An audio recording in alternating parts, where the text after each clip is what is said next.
Selamat siang pemirsa, saya Dr. Mora Klaramita akan membawakan acara Jogja Sehat Jogja Memang Istimewa. Semoga pemirsa dalam keadaan sehat dan tetap semangat di masa pandemi. Acara ini terselenggara berkat kerjasama antara Fakultas Kedokteran, Kesehatan Masyarakat dan Keperawatan Universitas Gadjah Mada bersama TVRI Stasiun Yogyakarta, Rumah Sakit Dr. Sarjito, Rumah Sakit Akademik UGM, Academic Health System. Kami akan hadir setiap hari Rabu pukul 14 sampai dengan pukul 15 mengulas masalah kesehatan yang ada di masyarakat. Pada episode perdana ini kita akan mengulas tentang vaksinasi dan pencegahan COVID-19. Kami akan menghadirkan pakar epidemiologi dan pakar kedokteran keluarga Profesor Dr. Hari Kusnanto, Ibu Wakil Dekan Kerjasama dan Alumni Dr. Maineni Sitaresmi. Dan jangan lupa kita akan menghadirkan tokoh masyarakat Ibu Briliana Desi Dwinawati, beliau adalah pemeran Yuning dalam film Tile. Jangan lupa pemirsa juga dapat menelpon ke TVRI, berkontribusi untuk bertanya kepada narasumber sebanyak-banyaknya ke nomor 0274 580 800. Selamat menyaksikan.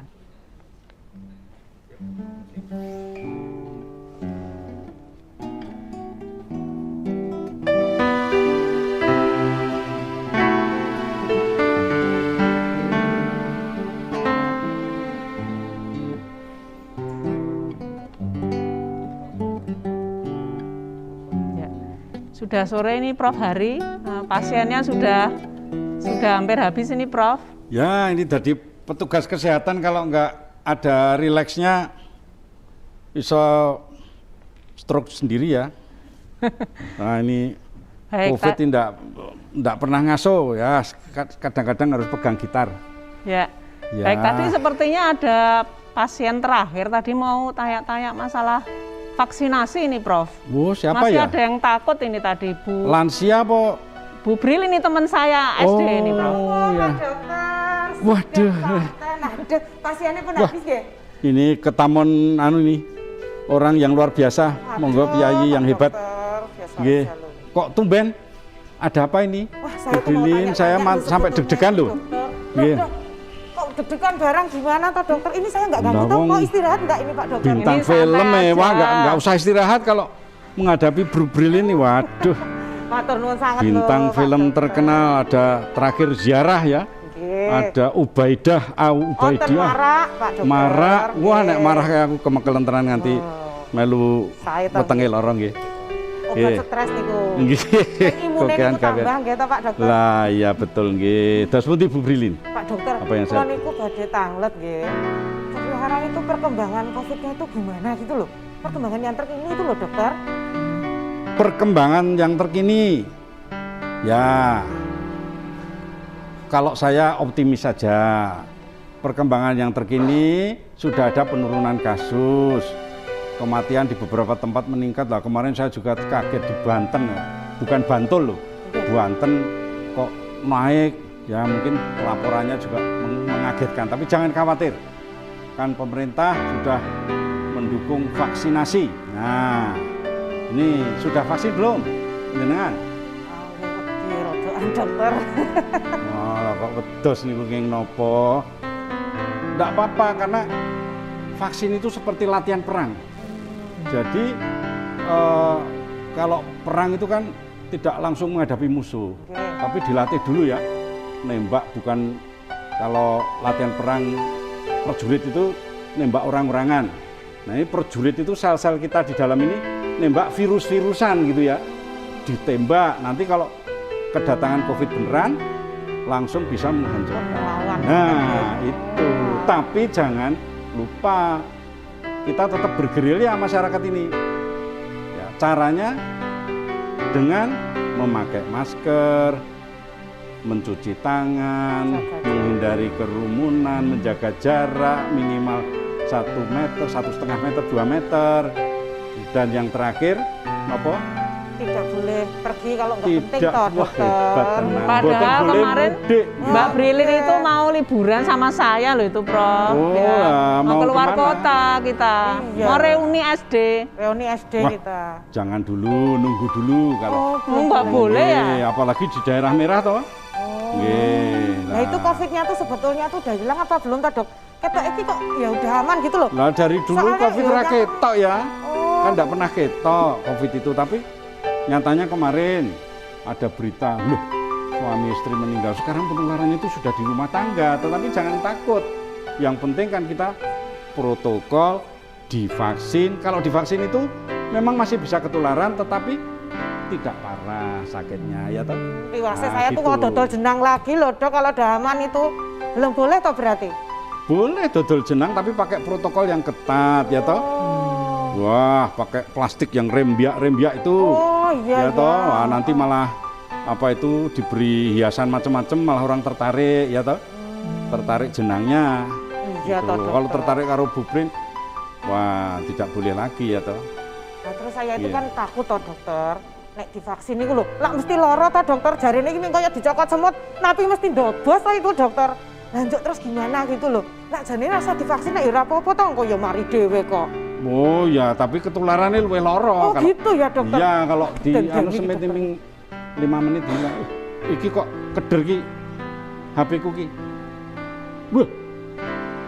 Bu Wakil Dekan. Oh enggak, Bu. Wonten napa? Bu Mene ini. Oh. Ternyata di sini. Sebentar, Mbak Brin. Ini ahli vaksin, ahli dokter anak gitu.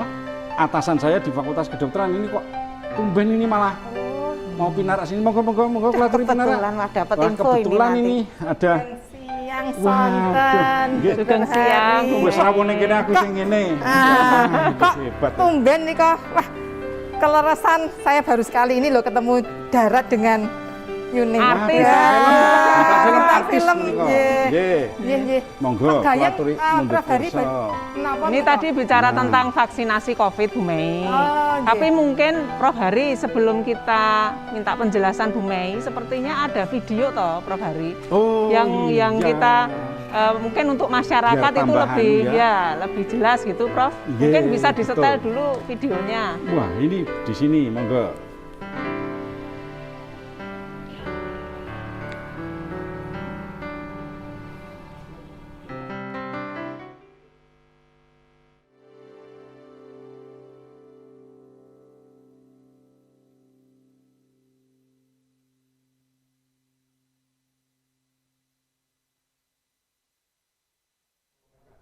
Oh ya, ini tentang apa ini Prof Hari? Vaksinasi atau? Nah, ini kan vaksin pertama, jenis vaksin vaksin. kedua. Oh ya. Ya.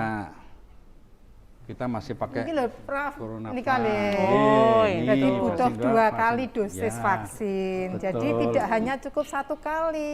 Untuk Ya. membentuk kekebalan itu dia harus mendapat 2 dosis. Yeah. Nah, dengan jarak adalah 4 minggu.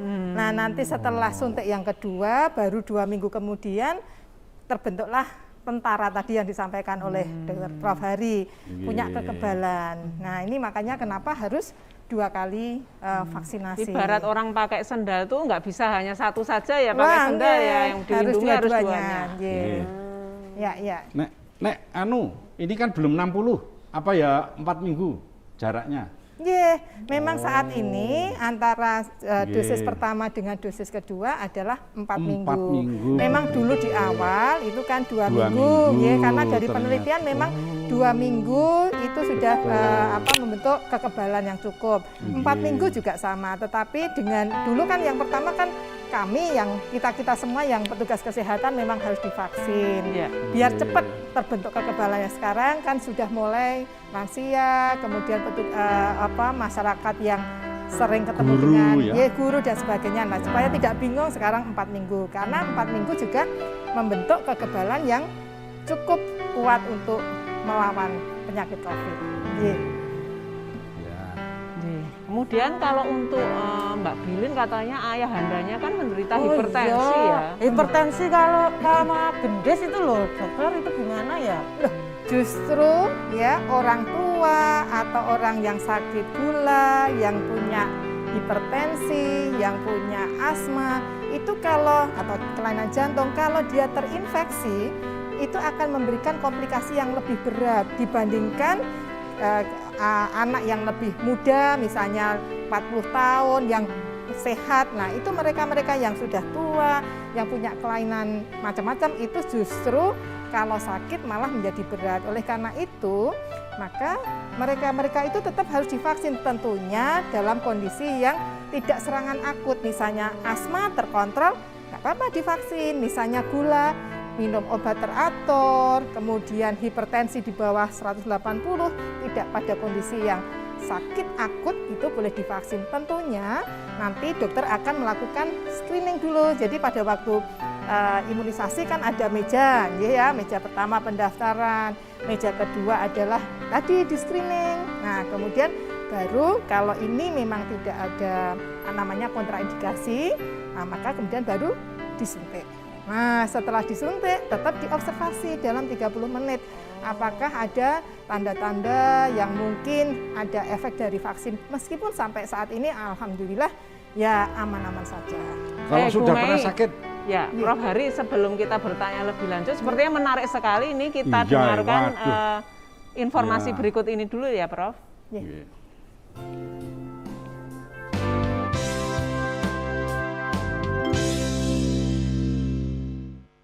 TVRI Jogja kini hadir dalam program-program menarik di kanal digital 29 UHF.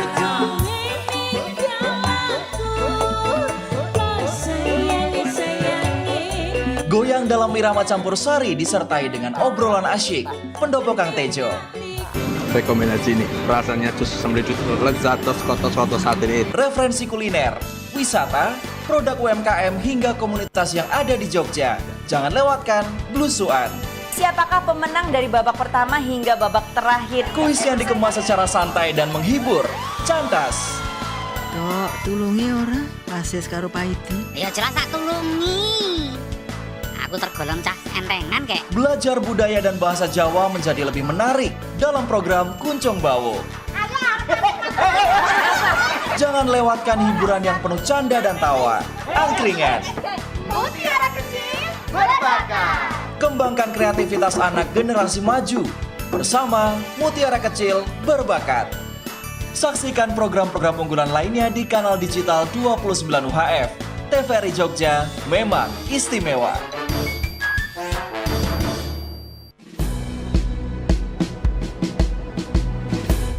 Jalani hari dengan tiga wajib, wajib iman, wajib aman, wajib imun. Berolahraga, riang gembira, mencegah kita jatuh sakit.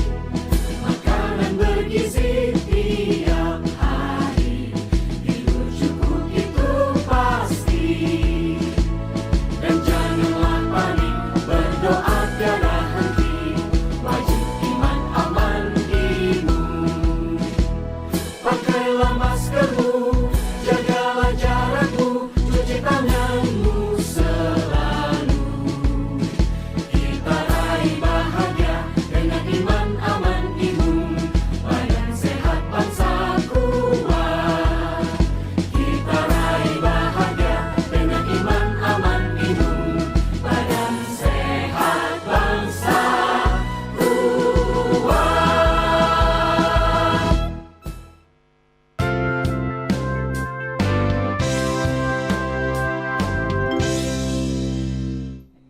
Nah, Dokter Maineni, Nggih, Prof. ini kalau orang pernah sakit COVID, sebaiknya divaksin atau tidak ini? Nggih. Jadi meskipun sudah pernah kena sakit COVID, ternyata daya tahannya itu akan menurun. Ya, jadi dia tidak bisa menjamin kemudian tidak terkena penyakit lagi. Kita dengar sudah sembuh kok kemudian bisa terinfeksi lagi. Oleh karena itu tetap mereka yang sudah pernah sakit kemudian sembuh 3 bulan kemudian bisa diberikan vaksinasi COVID. Nggih. Berarti kalau udah divaksin itu berarti udah sehat ya, nggak mungkin kena COVID itu ya? Nah, ini namanya usaha, ya. Jadi vaksin ini kan berdasarkan penelitian, ya, yang di Indonesia kan yang ada dilakukan penelitian di Bandung itu menunjukkan bahwa potensi mencegah penyakit itu 65%. Artinya masih ada kemungkinan dia terinfeksi. Meskipun seperti tadi disampaikan Prof. Hari mungkin gejalanya tidak seberat yang tidak divaksin. Nah, tapi kan kita nggak tahu ya. Oleh karena itu, meskipun sudah divaksin, jangan lupa tetap 5M. Jadi vaksin ini sangat penting untuk melengkapi 5M. Jadi seperti kita pakai masker, menjaga jarak, cuci tangan, tadi ya mencegah kerumunan, dan tadi kita tuh kan pengennya main. Nah, tapi untuk saat ini sebaiknya besok kan ada mudik ya, kita pakai halo gitu. Gitu. Berarti tetap pakai masker, apa-apa itu belum tentu kita itu udah kebal gitu ya. Iya, karena meskipun kita mungkin ya sudah divaksin, insya Allah kita tidak terkena, tetapi ya itu tadi masih ada potensi dan juga melindungi sekitar kita juga. Iya, jadi tetap harus vaksin dan tetap menggunakan masker dan 5M yang lainnya. Kalau mau ngicipi jenangnya Yubril ini dibuka gitu boleh enggak?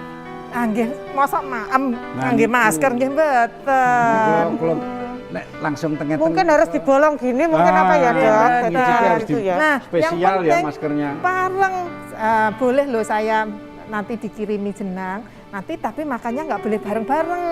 Jadi kalau memang yang paling aman itu ruangan terbuka, ya. Justru penelitian yang seringkali tadi klaster keluarga, klaster reuni. Lah biasanya kalau reuni kan ngobrol, makan bareng. Cipika-cipiki gitu kan kangen soalnya ya, Dok. Ini ngaten mawon. Nah, Walaupun pakai masker nggak boleh cipika-cipiki. lah pripun mengke yen cipika-cipiki ngangge masker nggih mboten sah. Kalau pas gini gimana Bu Mei? Nah, karena kalau gini tetap habisin tuh cuci tangan. Jadi harus Berarti bar ngemek-ngemek apa-apa itu berarti cuci tangan ya, Dok. Nggih, cuci tangan niku mboten namung kagem Covid loh. Penyakit-penyakit yang lain itu penularan yang paling banyak adalah lewat mulut, lewat nafas. Makanya tangan kita yang pegang apa-apa itu penyakit itu tidak hanya Covid, penyakit yang lain juga masih banyak. berapa kali sehari cuci tangannya? Nah, pripun? Pokoknya 1 sebelum makan, ya. Setelah dari kamar buang air besar, setelah pergi, setelah menyentuh barang-barang, itu pokoknya paling aman. Dan jangan lupa kita tuh kan sering menggosok ucek-ucek mata, wajah, sebaiknya tidak. Dokter Mei, ini ada pertanyaan juga, kalau kejadian pasca imunisasi itu bagaimana? Jadi saya sedikit menjelaskan mengenai mungkin banyak ya kejadian ikutan pasca imunisasi. Jadi setelah divaksin mungkin akan ada muncul reaksi, mungkin panas, mungkin gegesi, tapi biasanya ringan. Itu yang disebut dengan reaksi vaksin. Tapi bisa saja misalnya nih habis divaksin ternyata seseorang itu sudah sebelum divaksin dia sudah terinfeksi misalnya COVID tapi belum ada gejala, masa inkubasi, kemudian setelah divaksin 2 hari kemudian kok ada gejala dan dites positif COVID.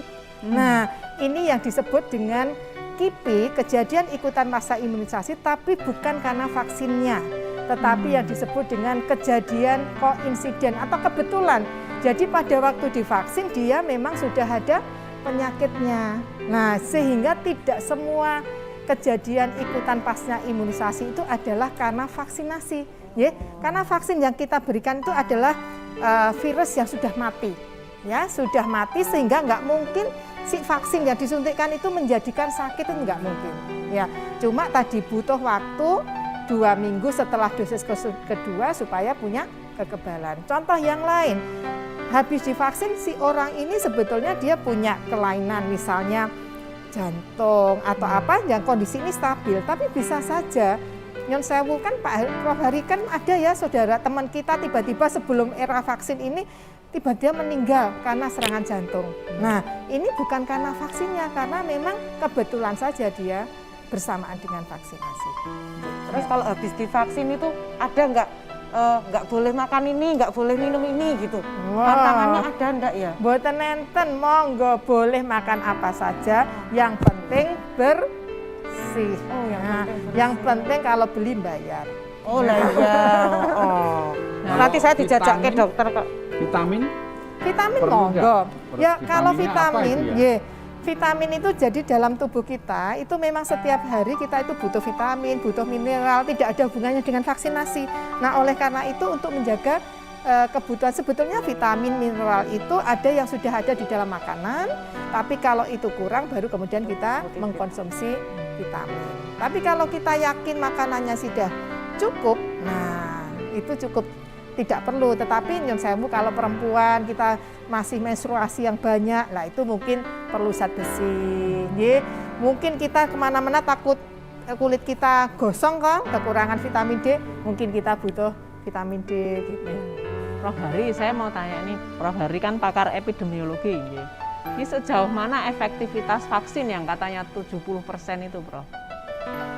ya itu agak rumit ya kalau epidemiologi itu 65% itu bukan yang terlindungi, 35% tidak terlindungi, tapi 65% itu selisih kalau divaksin kejadiannya berapa dikurangi dengan selisih yang tidak sebaliknya.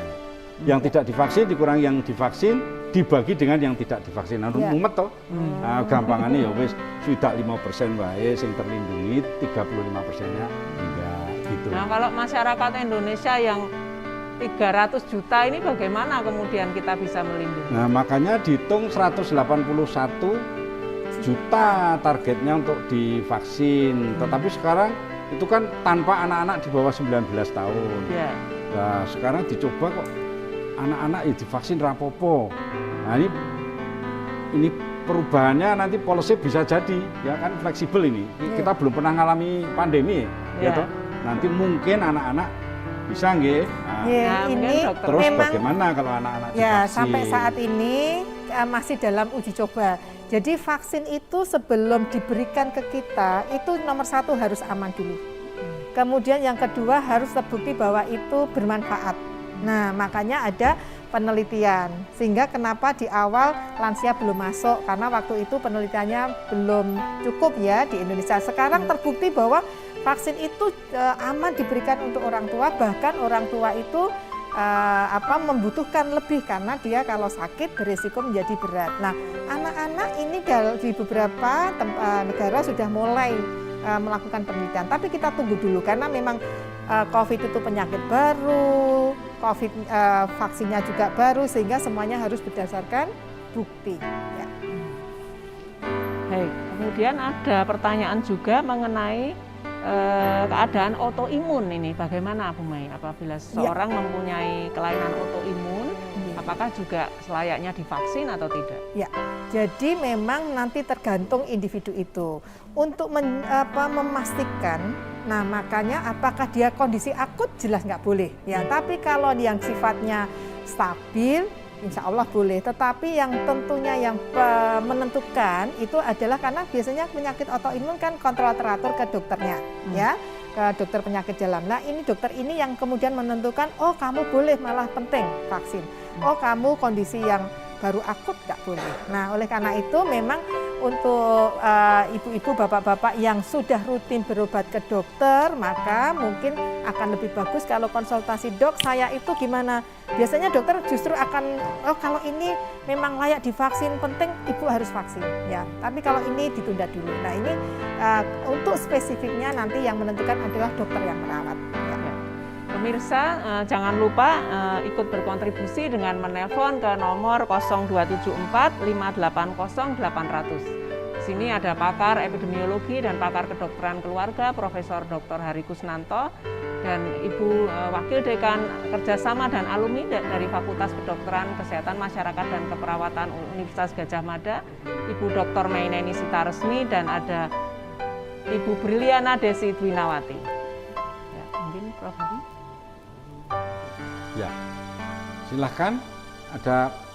Belum ada, Prof. Belum ada pertanyaan, ya. Masih bisa menjelaskan. Jadi saya kira ini tadi sudah sangat jelas ya apa yang diterangkan oleh Dr. Maineni bahwa vaksin itu harus kita ikuti dengan nanti hasil pemeriksaan dokter. Yang kedua, walaupun divaksin tetap protokol kesehatan. Yang ketiga, teman-teman yang dari ekonomi ini juga bagaimana supaya pencegahan penyakit sekaligus ekonominya nggak terganggu. Nggih, leres. Nah, terus pundi nika Mbak Brilian arep dodol jenang, carane dodol jenang terus pundi. Nah, mestinya kan tadi dengan protokol kesehatan, tetap jaga jarak. Tadi itu lalu pengamanan jenangnya ya, bukan pengamanan jenangnya. Pengamanan terhadap Bu Brilian dan pembeli. Nah, bagaimana supaya tidak terjadi penularan? Cuci tangannya ya toh harus tersedia di situ. Nah, jadi harus kelihatan di situ nanti cuci tangannya ada, pembelinya tertarik, banyak jenang yang dipilih jenangnya Bu Brilian kan begitu ya. Hebat tenan, jenangnya enak loh. Ya. Bisa icip-icip ya saya. Iya, nanti dikirimi ya nanti ya dokter ya. Dosen ya bisa apalagi ya. Dosen wah menjaga jarak. Tadi kalau yang asma tadi boleh ya berarti tetap divaksin ya. Soalnya saya tuh punya penyakit asma gitu dokter. Jadi kalau memang asma itu kan penyakit yang cukup banyak ya, apalagi saat ini polusi banyak dan sebagainya. Justru kalau pasien asma kalau nanti terkena infeksi apa saja termasuk COVID itu bisa menjadi pemicu timbulnya asma bahkan nanti menjadi penyakit yang berat. Oleh karena itu tetap harus divaksin tetapi syaratnya tidak dalam serangan. Nah, kalau jenengan kan asma juga. Iya. Nah, sekarang kan sehat toh? Tapi udah lama nggak pernah. Nah, itu kumatnya kalau nggak punya duit ya itu dok. Waduh. Soalnya ya bingung ngapain. Makanya jangan takut segera divaksin.